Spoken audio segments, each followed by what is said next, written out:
Hello viewers, কেমন আছেন আপনারা? আশা করি সকলেই ভালো আছেন। আজকের টিউটোরিয়ালে আমরা আলোচনা করব এমএস এক্সেলের একটি অত্যন্ত গুরুত্বপূর্ণ বিষয় সেল রেফারেন্স সম্পর্কে।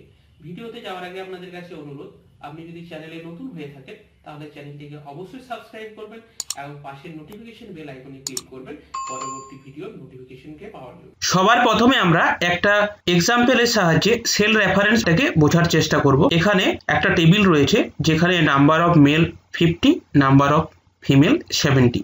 আমি যদি টোটাল ক্যালকুলেশন করতে চাই তাহলে এখানে আমি লিখতে পারি ইকুয়ালস টু 50 না লিখে যদি আমরা 50টা যে সেলে রয়েছে সেই সেলের অ্যাড্রেসটাকে লিখি, 50 রয়েছে E17 সেলে প্লাস 70 রয়েছে F70 সেলে। এরপর যদি আমরা এন্টার কি প্রেস করি তাহলে দেখতে পাচ্ছি আমরা রেজাল্ট পেলাম 120।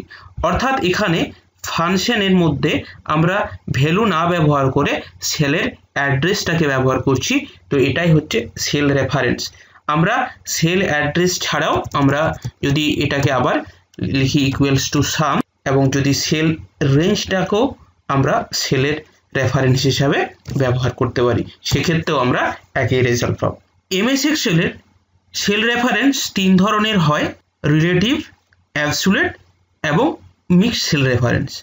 আমরা এক্সাম্পলের সাহায্যে প্রতিটা সেল রেফারেন্সকে বোঝার চেষ্টা করি। সবার প্রথমে রয়েছে রিলেটিভ সেল রেফারেন্স। এখানে একটা ডেটা টেবিল রয়েছে যেখানে মান্থ, ইনকাম এবং এক্সপেন্স, সেভিংস এই চারটি কলাম রয়েছে। আমরা যদি এখন সেভিংস ক্যালকুলেট করতে চাই তাহলে এখানে লিখব equals to income minus expense. এরপর যদি আমরা এন্টার কি প্রেস করি তাহলে এখানে টোটাল যে সেভিংস অ্যামাউন্টটা সেই সেভিংস অ্যামাউন্টটা পাবো। বাকি মাসগুলোর জন্য আমি যদি এই ফিল হ্যান্ডেলার ধরে ড্র্যাগ করি তো এখানে আমি দেখতে পাবো অটোমেটিক ক্যালকুলেশনটা তৈরি হয়েছে।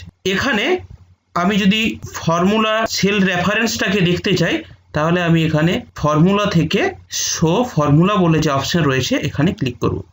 এখানে ক্লিক করলে দেখতে পাচ্ছি এখানে আমি প্রথম সেলে লিখেছিলাম B2 মাইনাস C2 এবং যখন এই ফাংশনটাকে পরবর্তী সেলে কপি করেছি তখন পরবর্তী সেলগুলোতে আপনাআপনিভাবে B3 মাইনাস C3 এরকম পরপর হয়ে B13 মাইনাস C13 পর্যন্ত হয়েছে। এখানে রিলেটিভলি অ্যাড্রেসগুলো চেঞ্জ হয়েছে, সেই জন্য এই যে সেল রেফারেন্সটা এই সেল রেফারেন্সটা হলো রিলেটিভ সেল রেফারেন্স। এরপর রয়েছে অ্যাবসুলেট সেল রেফারেন্স।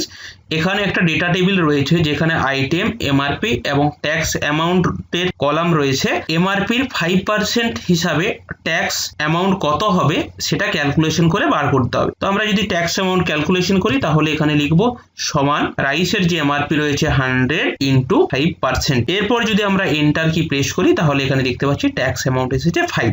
এরপর যদি আমরা ফর্মুলাটিকে পরবর্তী সেলে কপি করি তাহলে কিন্তু এখানে সঠিক অ্যান্সার পাচ্ছি না। আমরা যদি পরের সেলের ফর্মুলার সেল রেফারেন্সটাকে লক্ষ্য করি তাহলে দেখতে পাবো এখানে অটোমেটিক হয়ে গেছে B4 ইন্টু C2, কিন্তু এখানে আমার ট্যাক্স যে রেট 5% সেটা রয়েছে C1 সেলে। বাই ডিফল্ট যে সেল রেফারেন্স থাকে তা হলো relative cell reference.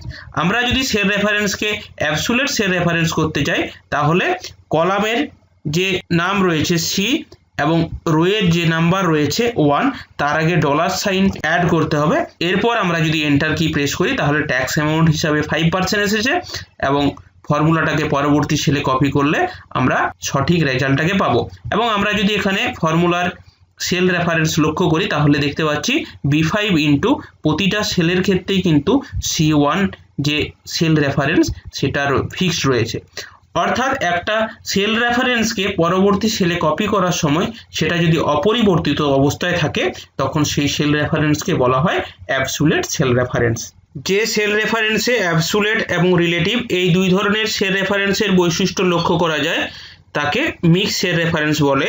Mixed sell রেফারেন্সের ক্ষেত্রে রো অথবা কলাম যে কোনো একটা ফিক্সড থাকে। বোঝার সুবিধার জন্য এখানে একটা এক্সাম্পল রয়েছে। এখানে একটা ডেটা টেবিলে রো বরাবর কিছু সংখ্যা রয়েছে এবং কলাম বরাবর কিছু সংখ্যা রয়েছে। তো আমি যদি এইভাবে ক্যালকুলেশন করতে চাই যে 10 ইন্টু 1 সমান 10, 30 ইন্টু 3 সমান 19, তাহলে এখানে আমরা লিখব ইকুয়ালস টু এখানে যেহেতু প্রতি ক্ষেত্রেই কলাম বি তে ডেটাগুলো রয়েছে সেই জন্য বি কলামটা ফিক্সড, এই জন্য লিখলাম $B2 ইন্টু এক্ষেত্রে রোটা ফিক্সড, সেই জন্য এখানে লিখলাম $C1।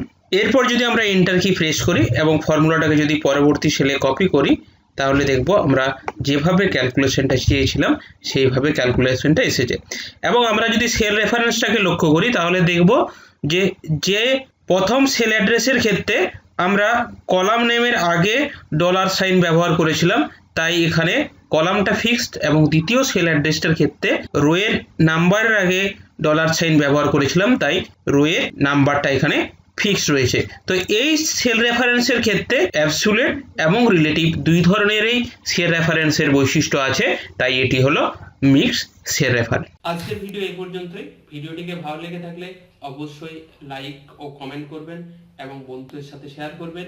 খুব শীঘ্রই আসছি নতুন একটি ভিডিও নিয়ে।